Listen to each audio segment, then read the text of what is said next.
Хамза. Бул белги эки көрүнүштө, эки абалда болот. Хамза белгиси аракетсиз ألف واو يا тамгаларынын астына же үстүнө коюлат. Ал эми окулганда хамзанын сүкүнүнө же аракетине карай окулат. Мисалы: أذن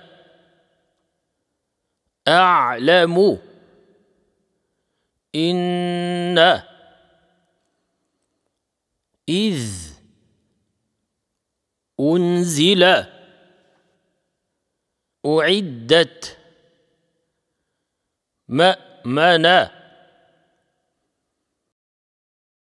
يؤخركم مؤذن لؤلؤ يبدأ مؤمن قرئ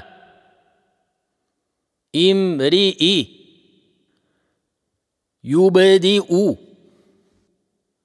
مبتدئ مستهزئ. Хамза белгиси сөздүн аягында же ортосунда келет. Ал эми окулганда хамзанын сүкүнүнө же аракетине карай окулат. Мисалы: مرأة مرئ مرء شيء جزء ملء فيء برء جزء